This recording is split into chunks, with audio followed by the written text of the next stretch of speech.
আসসালামু আলাইকুম। এই হচ্ছে আমার সেই শাহিনশা স্যুপ। এই স্যুপের মধ্যে একটু লেবুর রস মিশিয়ে নিলাম,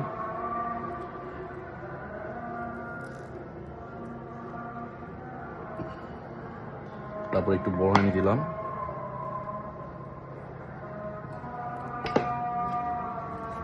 জিনিসটা মেখে নিলাম।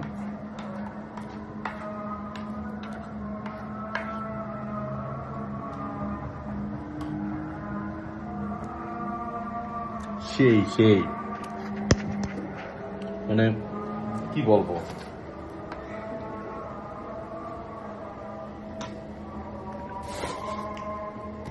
এখন শুধু আমি ডালিমটার উপরে একটু ছিটিয়ে নেই।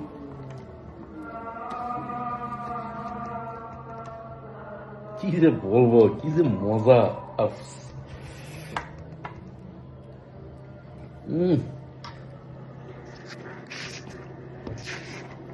সেই রকম মজা।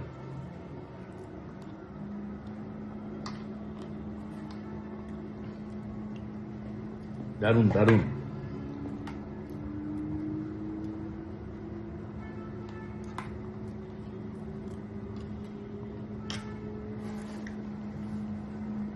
কখনো আমের টেস্ট, কখনো আনারসের টেস্ট, কখনো কলার টেস্ট, কখনো আমের টেস্ট। কি যে, তবে টেস্টটা খুব সুন্দর হয়েছে একদম।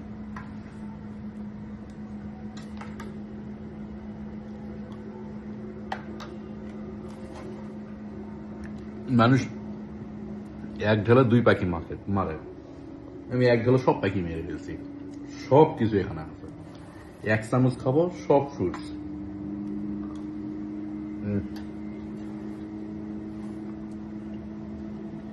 বোড়ানি দিয়ে টেস্ট আরো মজা হয়েছে।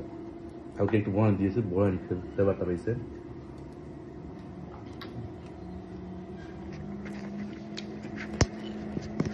কি বলবো আসলে,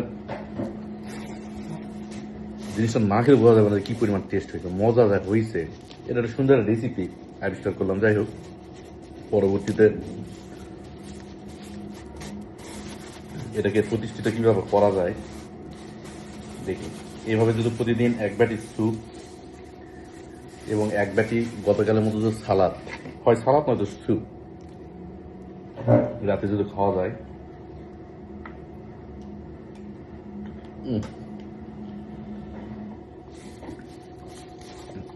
সেই সেই খাবার সেই। তো ঠিক আছে, দেখাইলাম কিভাবে শাহিনশা স্যুপ বানাইতে হয় ব্লেন্ডার দিয়ে। যদিও ব্লেন্ডার দিয়ে কিভাবে এটা লিকুইড করতে হয় দেখাই না, কারণ ব্লেন্ডার আপনারা সবাই জ্বালাইতে পারেন। আমি তার সব আইটেমগুলো দিয়েছি, একটু টেস্টের জন্য সব মশলাগুলো দিয়েছি। টক দই দিয়েছি, তার সঙ্গে দিয়েছি সস। যদি কারো সস মনে কম হয়, এখানেও সস দিয়ে আপনি লিকুইড করে খেতে পারেন, ভালো লাগবে।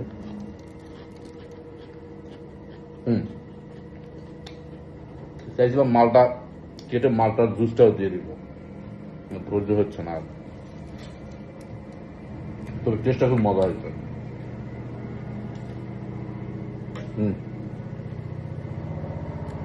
ওকে, ধন্যবাদ সবাইকে আমার এই শাহিনশা